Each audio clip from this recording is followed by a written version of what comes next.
खबरों का lunch box. नमस्कार, मैं हूं अमन गुप्ता और आप रेडियो मनी 9 पर सुन रहे हैं खबरों का लंच बॉक्स। घट गई भारतीय शेयर बाजार की रैंकिंग, भारतीय बैंकों पर निर्भरता घटा रहा है अदानी समूह, ट्विटर पर फर्जी कस्टमर केयर से परेशान है बैंक और मेटा एक बार फिर कर सकता है छटनी। करेंगे इन खबरों की बात और सुनाएंगे इनके अलावा भी बिजनेस फाइनेंस से जुड़ी कई और खबरें। तो शुरू करते हैं खबरों का लंच बॉक्स। 7वें पायदान पर खिसका भारतीय शेयर बाजार, भारत को पछाड़कर यूनाइटेड किंगडम बना दुनिया का 6वां सबसे बड़ा शेयर बाजार।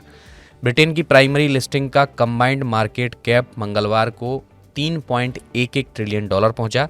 भारत के मुकाबले ये $5.1 अरब है ज्यादा। पाउंड के कमजोर होने से ब्रिटेन का मार्केट निवेशकों के लिए बना आकर्षण का केंद्र। अदानी ग्रुप के शेयरों में आई गिरावट ने भी डाला देश के इक्विटी मार्केट पर असर। पिछले 4 दिन की गिरावट से शेयर बाजार में निवेशकों के 7 लाख करोड़ रुपए उड़े। देश में प्रत्यक्ष विदेशी निवेश यानी फॉरेन डायरेक्ट इन्वेस्टमेंट चालू वित्त वर्ष के पहले 9 माह में 15% घटकर $36.75 अरब रहा। पिछले वित्त वर्ष की इसी अवधि में एफडीआई का प्रवाह $43 अरब से था ज्यादा। विदेशी निवेश में कमी आने से देश की विकास रफ्तार भी हुई प्रभावित। निवेश में कमी आने की वजह से नया रोजगार बनने में आ सकती है आगे और कमी। ट्विटर पर फर्जी कस्टमर केयर से परेशान है बैंक। स्कैमर्स बैंक के नाम से ट्विटर पर बना रहे हैं फर्जी कस्टमर केयर अकाउंट। यूजर्स के ट्वीट पर रिप्लाई कर देते हैं फर्जी नंबर पर फोन करने के बाद यूजर्स को ऐप डाउनलोड करने के दिए जाते हैं निर्देश। इस ऐप से स्कैमर्स बैंक से जुड़ा डेटा जैसे credit card number, CVV, OTP वगैरह कर लेते हैं कलेक्ट। आईसीआईसीआई और एचडीएफसी बैंक के हैं सबसे ज्यादा fake customer care account. Verified नहीं होते हैं ये हैंडल, अकाउंट में शामिल होता है केयर्स शब्द। अब फ्लाइट और बस टिकट कैंसिल करने पर मिलेगा पूरा पैसा वापस। ऑनलाइन पेमेंट कंपनी पेटीएम ने यूजर्स के लिए लॉन्च की कैंसिल प्रोटेक्ट प्रीमियम नाम की सेवा। किसी वजह से फ्लाइट या बस टिकट कैंसिल करने पर यूजर्स को मिलेगा पूरा पैसा वापस। बस इस सुविधा का इस्तेमाल करने के लिए यूजर्स को बस टिकट पर $25 और फ्लाइट टिकट पर करना होगा $149 का अतिरिक्त भुगतान। मैकेंजे एंड कंपनी अपने 2000 कर्मचारियों की करेगी छटनी, भारतीयों पर भी पड़ेगा छटनी का असर। कंपनी ऐसे कर्मचारियों को निकालेगी जिनका कंपनी से क्लाइंट से नहीं है सीधा संपर्क। मेटा भी एक बार फिर बड़े पैमाने पर कर सकती है छटनी। मीडिया रिपोर्ट्स के अनुसार कंपनी कर रही है डाउन साइजिंग की तैयारी। जोमैटो पर मिलेगा घर जैसा खाना। जोमैटो ने इंस्टेंट नाम की सेवा को एवरीडे नाम से किया रीलॉन्च। महज $89 में मिलेगा जोमैटो पर घर का खाना। फिलहाल ये गुरुग्राम जैसी कुछ जगहों पर उपलब्ध है सेवा। इस कदम से कंपनी के रोजाना खाना ऑर्डर करने की संख्या में आएगी बढ़ोतरी।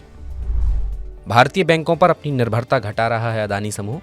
अदानी समूह के सीएफओ ने कहा कि विदेशी बैंक क्रेडिट डिसीजन और भारतीय बैंक लेते हैं नेम डिसीजन। रिपोर्ट्स के अनुसार कुछ भारतीय बैंकों ने अदानी समूह को कर्ज देते वक्त की थी आनाकानी, जिससे समूह की कंपनियों को हुई थी कैश की किल्लत। कर्ज को लेकर अदानी समूह पर बन रहा था लगातार दबाव। वैश्विक अनिश्चितता ने महंगाई के खिलाफ लड़ाई को बनाया जटिल। आरबीआई की मौद्रिक नीति समिति बैठक के ब्यौरे में कही गई ये बात।